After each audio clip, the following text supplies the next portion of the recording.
Hello, അപ്പോൾ ഇന്ന് ഞങ്ങൾ ഉണ്ടാക്കാൻ പോകുന്നത് കുക്കർ ചിക്കൻ ബിരിയാണിയാണ്. അപ്പം അല്ലേ, വളരെ ടേസ്റ്റിയാണ്.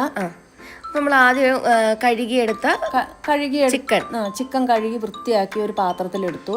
അതിലേക്ക് നമ്മൾ മഞ്ഞപ്പൊടി ഇട്ടു, മുളക് പൊടി ഇട്ടു. ഒരു സ്പൂൺ മുളക് പൊടിയോളം മതി. അത് പിന്നെ നമ്മൾ കുരുമുളക് പൊടി ഇട്ടു, ഗരം മസാല ഇട്ടു, ആവശ്യത്തിന് ഉപ്പിട്ടു. അത് കഴിഞ്ഞ് നമ്മൾ ഇത്തിരി ചിക്കൻ മസാലയും കൂടി ചേർക്കാം. അത് ആവശ്യമുണ്ടെങ്കിൽ ചേർത്താൽ മതി. അത് കഴിഞ്ഞിട്ട് തൈര് ഒഴിച്ചു. ഒരു 2 സ്പൂൺ തൈരോളം ഒഴിച്ചു. ചിക്കൻ ഒന്ന് മൃദുവാകാനും പിന്നെ ഇച്ചിരി പുളിരസമൊക്കെ വരാൻ വേണ്ടിയിട്ടും ഒക്കെയാണ്. എന്നിട്ട് അത് തിരുമ്മി നല്ല യോജിപ്പിച്ച് മിക്സ് ചെയ്ത് പാത്രത്തിൽ അവിടെ റെസ്റ്റ് ചെയ്യാനായിട്ട് വെച്ചു. ഫ്രീസറിലല്ല, നമ്മൾ ഫ്രിഡ്ജിനകത്ത് വെക്കണം. ഇതിപ്പോ നമുക്ക് കുറച്ചുകൂടി ആവശ്യമുള്ളതുകൊണ്ടാണ് കുറച്ചുകൂടി കൂടി കളർ കുറവാന്ന് തോന്നിയോണ്ട് നമ്മൾ ഇച്ചിരി കാശ്മീരി മുളക് പൊടിയും കൂടെ ചേർത്തു. ഇളക്കി യോജിപ്പിച്ച് ഇച്ചിരി മഞ്ഞപ്പൊടിയും കൂടെ കുറവുണ്ടെന്ന് തോന്നി അത് യോജിപ്പിച്ച് ഫ്രിഡ്ജിൽ വെച്ചു. ഫ്രീസറിലല്ല, ഫ്രിഡ്ജിൽ വെക്കണം. ഫ്രിഡ്ജിൽ വെച്ചു. അത് കഴിഞ്ഞ് നമ്മളൊരു ചീനച്ചട്ടി അടുപ്പത്ത് വെച്ചു. അതിൽ കുറച്ച് വെളിച്ചെണ്ണ ഒഴിച്ചു, പിന്നെ കുറച്ച് നെയ്യിട്ടു. 2 സ്പൂണോളം നെയ്യിട്ടു. ഇത്രയും സാധനങ്ങളാണ്. എണ്ണ അവിടെ ഇരുന്ന് ചൂടാവട്ടെ. അന്നേരം അതിനുള്ളിൽ നമ്മൾ ഇതിനകത്ത് ചേർക്കാൻ കുറച്ച് 2 തക്കാളി അരിഞ്ഞു, പിന്നെ പച്ചമുളകും ഇഞ്ചിയും വെളുത്തുള്ളി പേസ്റ്റാക്കി, പിന്നെ പേസ്റ്റല്ല ചതച്ചു, പിന്നെ പച്ചമുളകും ചതച്ചു, മല്ലിയില അരിഞ്ഞും വെച്ചു. ഇതിപ്പോ നമ്മള് ചിക്കനിൽ അല്ല, നമ്മൾ ബിരിയാണിയിൽ ഇടാൻ വേണ്ടി 2 സവാള വറുത്ത് കോരി വെക്കുവാണ്. അതൊരു സ്വർണ്ണ നിറം ആവുമ്പോ കോരി എടുക്കണം. ഒത്തിരി ഡാർക്കായി പോകരുത്. ഇതിപ്പോ നമ്മൾ 2 തവണയാണ് ഇത് ചെയ്തത്. 2 തവണയായിട്ടാണ് വറുത്തത്. ചീനച്ചട്ടി ചെറുതായതുകൊണ്ട് അതില് കുറച്ച് എണ്ണയും നെയ്യും അല്ലേ ഒഴിച്ചോളൂ. അതുകൊണ്ടാണ് അതങ്ങനെ 2 പ്രാവശ്യമായിട്ട് വറുത്ത് കോരി എടുത്തത്. നിങ്ങൾ വലിയ പാത്രമാണ് വെക്കണ, ഇച്ചിരി അധികം എണ്ണയൊക്കെ നെയ്യും ഒക്കെ ഒഴിച്ചിട്ടുണ്ടെങ്കിൽ നിറച്ച് ഒന്നിച്ചിട്ട് വറുത്ത് കോരി എടുക്കാം. അത് നമ്മളൊരു ബൗളില് വറുത്ത് കോരി വെച്ചു മാറ്റി വെക്കണം. അത് പിന്നീട് നമുക്ക് ഉള്ള പ്രോസസ്സിൽ ആവശ്യമുണ്ട്. അത് നമുക്ക് ബിരിയാണിക്ക് വേണ്ടിയിട്ടുള്ളതാണ്. അതിന്റെ ഒരു എസൻസ് ഒക്കെ കിട്ടാൻ വേണ്ടിട്ട് നല്ല ടേസ്റ്റ് ആയിരിക്കും. അപ്പൊ ഇതും കൂടി ഇടുമ്പോൾ ബിരിയാണിയിൽ നമ്മൾ ഉള്ളിയൊക്കെ വറുത്ത് ചേർക്കൂലോ. പിന്നെ നമ്മുടെ കാഷ്യൂനട്ടും ഇതേപോലെ നല്ല ഒരു ഗോൾഡൻ കളർ ആവും വരെ ചെയ്യണം. അത് 2 വറുത്ത് നമ്മൾ കോരി മാറ്റി വെക്കും. ഇത് നമുക്ക് അവസാനം ബിരിയാണിയുടെ ചുറ്റും ഇടാനും ബിരിയാണിയിൽ വെതറി കൊടുക്കാനാണ്. അത് കുറച്ചുകൂടി ടേസ്റ്റ് ഉണ്ടാവും അല്ലേ? ഇതിപ്പം നമ്മള് ഉണക്ക മുന്തിരിങ്ങയും കാഷ്യൂനട്ടുമാണ് നമ്മൾ എടുത്തത്, വറുത്ത് കോരിയത്. ഇനി നമ്മളത് വാങ്ങി വച്ചിട്ട് ആ ചീനിച്ചട്ടിയിൽ നിന്നും എണ്ണ കുക്കറിലേക്ക് ഒഴിച്ചു. കണ്ടോ, അതിന്റെ കളറ് കണ്ടോ, നല്ല പരുവമായിട്ട് ഇരിപ്പുണ്ട്. എന്നിട്ട് നമ്മളെടുത്ത് കുക്കർ എടുത്തു. നമുക്കിനി ബിരിയാണി ഉണ്ടാക്കാൻ അല്ല, നമ്മളിനി ചിക്കനാണ് ഉണ്ടാക്കണത്. ചിക്കൻ ബിരിയാണി അല്ലേ. അപ്പൊ നമ്മള് കുക്കർ അടുപ്പത്ത് വെച്ചു. അതിലേക്ക് ആ ചീനിച്ചട്ടിയിലെ തന്നെ ആ നെയ്യും എണ്ണയും തന്നെ മതി. അത് കുക്കറിലേക്ക് ഒഴിച്ചു. എണ്ണ ചൂടാവട്ടെ, കുറച്ച് ചൂടാവണവരെ നമുക്ക് വെയിറ്റ് ചെയ്യാം. എണ്ണ ചൂടായി. അതിലേക്ക് സ്പൈസസ് എല്ലാം ഇട്ടു. കറുവപ്പട്ട, ഏലക്ക, ഗ്രാമ്പൂ, പിന്നെ തക്കോലം, ഇതെല്ലാം കൂടെ നമുക്ക് വാങ്ങിക്കാൻ കിട്ടും അല്ലെ?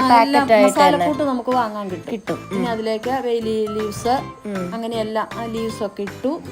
അപ്പൊ ഇതൊക്കെ ഇപ്പോഴേ നമുക്കൊരു മണം കിട്ടുന്നുണ്ടായിരുന്നു അല്ലേ അമ്മ? ഇത് ഇടുമ്പോ തന്നെ നല്ല മസാലയുടെ മണം, നല്ല മണം. പെരുംജീരകം എല്ലാം ഇട്ട് അതൊന്ന് ഫ്രൈ ആയപ്പോ അതിലേക്ക് 2 സവാള അരിഞ്ഞു വെച്ചത് ഇട്ടു. സവാള അരിഞ്ഞു വെച്ചതിട്ട് ഒന്ന് ഇളക്കിയപ്പോ അത് ശരിക്കും അതൊന്ന് ശരിക്കും വരളാൻ വേണ്ടിയിട്ട് ഒരു ശകലം ഉപ്പിട്ട് നമ്മൾ കുറച്ച് നേരം ഒരു 5 മിനിറ്റ് ഒക്കെ ഇളക്കി ശരിക്കും വാടി വരണം. അപ്പൊ ഇതിന്റെ ഒരു കളർ ഇങ്ങനെ ഒരു ഗോൾഡൻ മസാലയിലൊക്കെ കിടന്ന് അത്ര അങ്ങ് ഗോൾഡൻ ആവണ്ട, ഒന്നങ്ങ് വെന്തങ്ങ് വരണ്ട് വന്നാ മതി. ഇഞ്ചി വെളുത്തുള്ളി പേസ്റ്റ് ഇടണം. ഇപ്പോഴേ നല്ല മണം കിട്ടും. പേസ്റ്റ് ഇട്ട് അതിന്റെ കൂടെ പച്ചമുളക് ചതച്ചതും ഇട്ട് മണം പോകുന്നവരെ ഒന്ന് ഇളക്കി നന്നായിട്ട് മിക്സ് ചെയ്യണം. പച്ചമണം പോകാൻ ഇളക്കി ഇച്ചിരി നേരം യോജിപ്പിച്ചു. അത് കഴിഞ്ഞ് നമ്മൾ തക്കാളി അരിഞ്ഞു വെച്ചത്, ഒരു 2 തക്കാളി അരിഞ്ഞു വെച്ചത് ഇട്ട് ഇളക്കി. അതും ഇട്ട് ഇളക്കി തക്കാളി ഒന്ന് വരളണം. ശരിക്കും ഒന്ന് തക്കാളി ഒന്ന് ഒന്ന് വരണ്ട് അങ്ങനെ അങ്ങ് ഒത്തിരി വരളണ്ട. ശരിക്കും ഒന്നങ്ങ് വരണ്ടങ്ങ് വെന്ത് വരുമ്പോ മല്ലിയില ഇട്ടു. മല്ലിയില അരിഞ്ഞു വെച്ചേക്കണം, ഒരു പിടി മല്ലിയില, അത് നമ്മൾ അരിഞ്ഞത് വിട്ട് ശരിക്കൊന്ന് ഇളക്കി. ഈ മല്ലിയില ഇഷ്ടമില്ലാത്തവർക്ക് അത്, മല്ലിയില ഇഷ്ടമില്ലാത്തവര് ബിരിയാണിയിൽ അധികം നമ്മൾ അങ്ങനെ മല്ലിയില ഇടും. ഇഷ്ടമില്ലാത്തവർ അങ്ങനെ ഇല്ല, ബിരിയാണിയിൽ അങ്ങനെയാണല്ലോ. ഇത് നമ്മൾ ഫ്രീസറിൽ നിന്ന് എടുത്ത ചിക്കൻ അതിനകത്തേക്ക് ഇട്ടു. അതിനകത്തേക്ക് ഇട്ട് ശരിക്കും ഇളക്കി യോജിപ്പിച്ചു.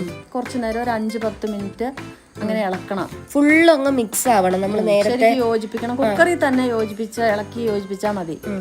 മാക്സിമം നല്ല എല്ലാ ചിക്കൻ്റെ എല്ലാ ഭാഗവും അതിൽ വരുന്ന രീതിയിൽ നന്നായിട്ട് മിക്സ് ചെയ്തെടുക്കണം. അപ്പൊ ആ ചിക്കനിലെ ഏത് പീസിലാണെങ്കിലും ആ ഒരു ടേസ്റ്റ് നമുക്ക് കിട്ടും അല്ലേ? നേരത്തെ നമ്മൾ ശരിക്കും ആ അരപ്പെല്ലാം കൂടി അതിലേക്ക് ശരിക്കും യോജിച്ച് ഇങ്ങനെ ഒന്ന് മല്ലിയിലയും അതിന്റെ രുചിയും ആ സ്പൈസസിന്റെ രുചിയും എല്ലാം കൂടി അതിലേക്ക് പിടിക്കും. നമ്മൾ അതൊന്ന് അടച്ചു വെക്കണം. ഒന്ന് തട്ടിപ്പൊത്തി വെച്ചിട്ട് നമ്മൾ ശരിക്കും ഒരു അടപ്പ് വെച്ച്, കുക്കറിന്റെ അടപ്പ് വെച്ച് അടക്കണ്ട, ഒരു വേറെ എന്തെങ്കിലും ഒരു അടപ്പ് വെച്ച് ശരിക്കും ഒന്ന് എത്ര നേരം കഴിഞ്ഞതിന് ശേഷമാണ് ഇപ്പൊ നമ്മൾ ഒരു 5 മിനിറ്റ് അങ്ങനെ ഇരുന്ന് അതിന്റെ ചെറുതായിട്ട് വെള്ളമൊക്കെ ഒന്ന് ഊറി വന്ന് ശരിക്കും ഇളക്കി ഒന്നും കൂടെ ഇളക്കി യോജിപ്പിച്ച് വേണമെങ്കിൽ ഇച്ചിരി നേരോടെ അടച്ചു വെക്കാം. ഒന്ന് ഒരു വേവ് അങ്ങ് കയറി ഒരു വെളുത്ത നിറം ഇറച്ചിക്ക് വരും.